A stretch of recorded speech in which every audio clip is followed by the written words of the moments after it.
पहले चरण का प्रचार थमने के बाद आज रवाना होंगी पोलिंग पार्टियां। अपने अपने मतदान स्थलों की तरफ कूच करेंगे मतदान कर्मी। पुलिस फोर्स भी होगी रवाना।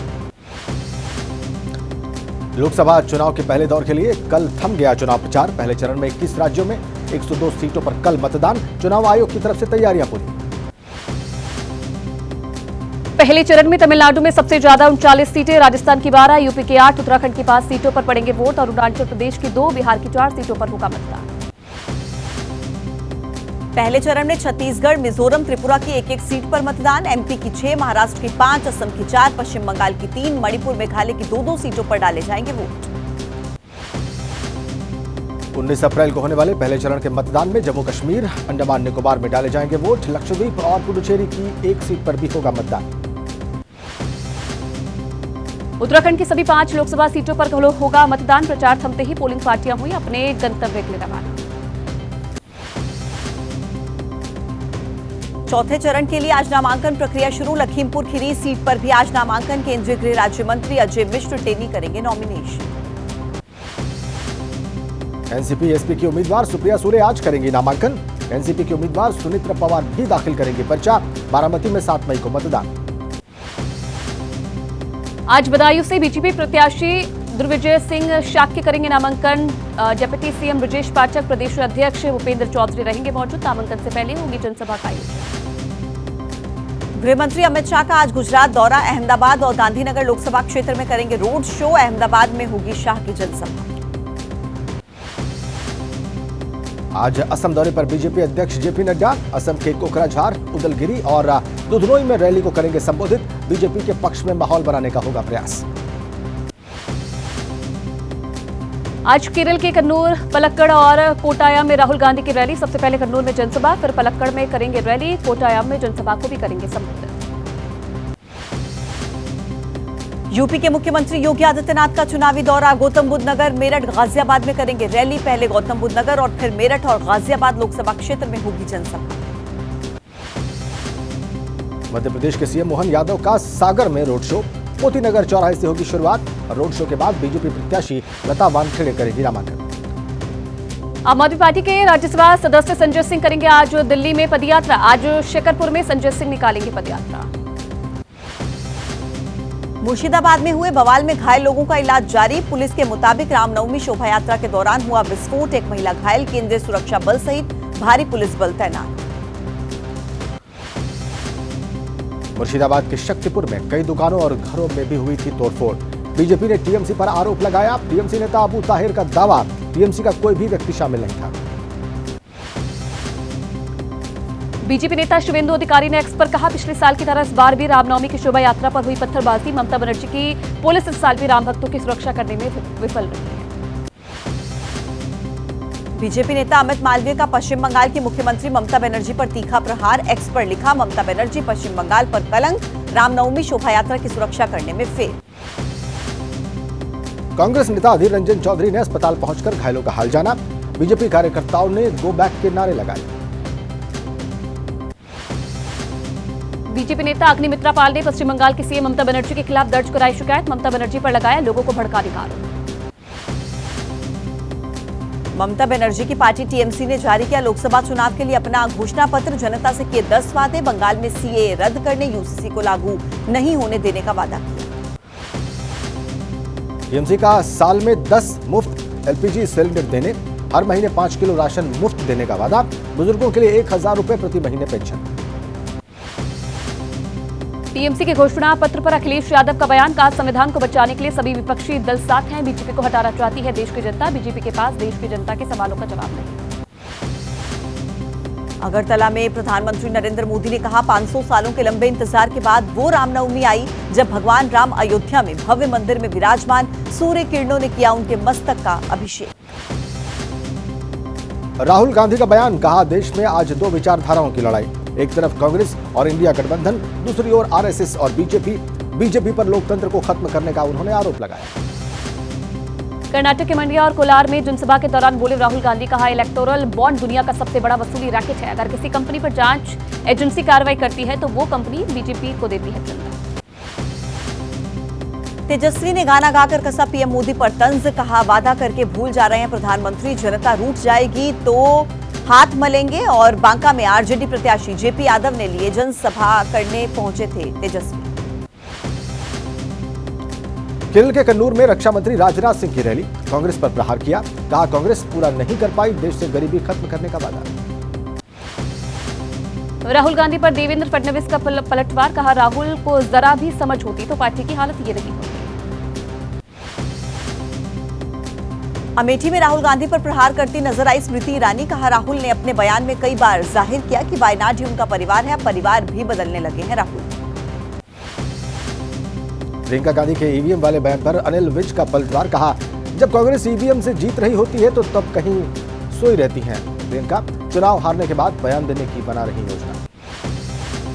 प्रियंका गांधी के बयान पर बिहार के डिप्टी सीएम सम्राट चौधरी का पलटवार, कहा कांग्रेस को ये पहले बताना चाहिए कि उसका खाता खुलेगा या नहीं, कांग्रेस पर देश को लूटने का आरोप लगाया। छपरा में जनसभा के दौरान बोले लालू यादव, कहा कि सारण की जनता ने मुझे राजनीति में पैर रखने का मौका दिया, सारण की जनता के कहने पर ही रोहिणी आचार्य को बनाया उम्मीदवार। बिहार के डिप्टी सीएम सम्राट चौधरी ने कसा लालू यादव पर तंज, बोले लालू जी को चिंता है कि उनकी टूरिस्ट बेटी कैसे एमपी बने, कानून तोड़ने वाले संविधान बचाने की करते हैं बात। बिहार के सीएम नीतीश कुमार पर तेजस्वी यादव का निशाना, कहा इतिहास में हमने पहली बार देखा चुनाव के समय भी घर बैठे हैं नीतीश, बोले नीतीश को किसी ने घर बैठाया है या खुद बैठे हैं। एबीपी न्यूज पर बोले चिराग पासवान, बिहार में एनडीए गठबंधन सभी 40 सीटों पर हासिल करेगा जीत, विपक्ष पर लगाया फिजूल की बयानबाजी करने का आरोप, कहा कि विपक्ष के पास नहीं बचा कोई मुद्दा। पूर्व सांसद बुलोमंडल आज थामेंगे जेडीयू का दामन, भागलपुर सीट गठबंधन के तहत कांग्रेस को मिलने से आरजेडी से थे नाराज। असम के मुख्यमंत्री हेमंत बिस्वा शर्मा बोले प्रदेश में बीजेपी के पक्ष में माहौल, पहले चरण में 5 सीटों पर बीजेपी की जीत का दावा किया, सीएम बोले पूरे प्रदेश में उत्साह से भरे हैं बीजेपी कार्यकर्ता। कोटा से बीजेपी प्रत्याशी ओम बिरला का बयान, कहा कि पीएम मोदी के नेतृत्व में बूंदी में हुए विकास के काफी काम, केंद्र सरकार की योजनाओं को जन जन तक पहुंचाने की कोशिश हुई। राजस्थान के सीएम भजन लाल की एबीपी न्यूज से बातचीत, कहा राजस्थान में 25 की 25 सीटें जीत रही है बीजेपी। गुलाम नबी आजाद नहीं लड़ेंगे लोकसभा चुनाव, अनंतनाग लोकसभा सीट से वापस लिया अपना नाम। डीपीएबी के कश्मीर प्रांत के अध्यक्ष मोहम्मद अमीन भट्ट का बयान, कहा कि पार्टी ने गुलाम नबी आजाद की जगह मोहम्मद सलीम पर्रा को मैदान में उतारने का फैसला किया। पीपुल्स कॉन्फ्रेंस के अध्यक्ष सज्जाद लोन ने उमर अब्दुल्ला को बताया बीजेपी की बी टीम। तमिलनाडु के दौरे पर पहुंचे पूर्व केंद्रीय मंत्री पी चिदम्बरम। बीजेपी नेता टी राजा सिंह ने कांग्रेस पर आरोप लगाए। अखिलेश यादव का बयान, इस बार वेस्ट यूपी से होने जा रहा बीजेपी का सफाया। जयंत चौधरी पर अखिलेश यादव का बयान, कहा अगर जयंत की पार्टी को दबाया होता तो उनकी पार्टी माइनस में होती। मेरठ से चुनाव लड़ रहे अरुण गोविल से एबीपी न्यूज ने की खास बातचीत, उन्होंने कहा मैं नहीं करता किसी से मुकाबला। हरिद्वार में बाबा रामदेव ने कहा हमारे चित्र की महानता से स्थापित होगा राम राज्य। लोकसभा चुनाव की वोटिंग से पहले उत्तराखंड में कांग्रेस को बड़ा झटका, अनुकृति गोसाई रावत ने दिया अनिल बलूनी को समर्थन। जौनपुर के बाहुबली धनंजय सिंह के करीबी अनीस खान की गोली मारकर हत्या करने का मामला। मध्य प्रदेश की खजुराहो सीट पर फॉरवर्ड ब्लॉक को इंडी गठबंधन का समर्थन। बीजेपी नेता मनजिंदर सिंह सिरसा का आम आदमी पार्टी पर निशाना, पिछले 10 साल के भीतर दिल्ली में राम राज्य नहीं ला पाए केजरीवाल। दिल्ली के नए मेयर और डेप्यूटी मेयर का चुनाव, आज नामांकन दाखिल करने का अंतिम दिन। कांग्रेस पर टिप्पणी करना तेलंगाना के पूर्व सीएम के चंद्रशेखर राव को महंगा पड़ा। अयोध्या से लौटे शिवसेना सांसद राहुल शेवाली ने कहा संतों ने मुझे आशीर्वाद दिया। रामनवमी की संध्या पर अयोध्या का लता मंगेशकर चौक बना आकर्षण का केंद्र, बलिया से आए सैंड आर्टिस्ट ने रेत पर भगवान राम का बाल रूप उकेरा। बीएचपी के अंतर्राष्ट्रीय अध्यक्ष आलोक कुमार ने कहा 38 साल पूरे समर्पण के साथ गोधन के जरिए बनाई 3D आर्ट। मूर्तिकार योगी राज ने कहा भगवान राम का सूर्य तिलक देखने का सौभाग्य मिला। जेल में बंद किसानों की रिहाई के लिए किसानों ने किया प्रदर्शन, अंबाला में रेल ट्रैक किया जाम। सीसी रॉकेट इंजन नोजल की तकनीक में इसरो को मिली महारत।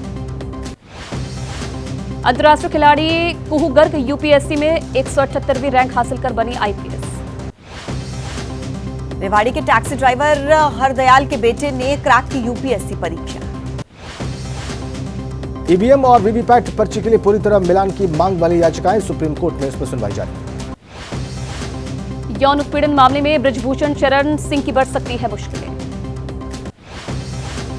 शराब नीति से जुड़े मनी लॉन्ड्रिंग के मामले में आज मनीष सिसोदिया की न्यायिक हिरासत होगी खत्म। वक्फ बोर्ड घोटाले से जुड़ा मामला, आप विधायक अमानतुल्लाह के खिलाफ एनबीडब्ल्यू जारी करने की ईडी की याचिका।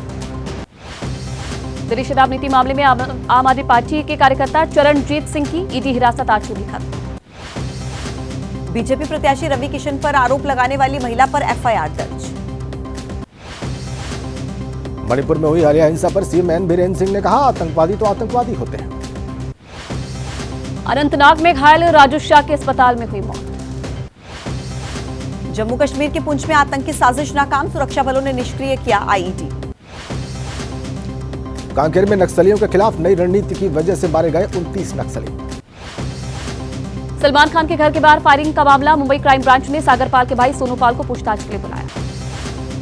दिल्ली पुलिस ने नई दिल्ली इलाके से 28 बाइकर्स को किया गिरफ्तार, बिना हेलमेट के खतरनाक तरीके से चला रहे थे बाइक। दिल्ली कैपिटल्स ने गुजरात टाइटंस को 6 विकेट से हराया, पंत और गेंदबाज चमके। दिल्ली कैपिटल्स ने टॉस जीतकर गेंदबाजी का फैसला लिया था। गुजरात टाइटंस को 17.3 ओवर में 89 रन पर किया ढेर। गुजरात टाइटंस की बल्लेबाजी रही काफी खराब, केवल 3 खिलाड़ी ही दोहरे अंक तक पहुंचे। 89 रन गुजरात टाइटंस का आईपीएल में अब तक का सबसे कम स्कोर। मुकेश कुमार सबसे ज्यादा सफल गेंदबाज, 14 रन देकर 3 विकेट चुके। दिल्ली कैपिटल्स ने महज 8.5 ओवर में हासिल की जीत, 4 विकेट पर बनाए 92 रन।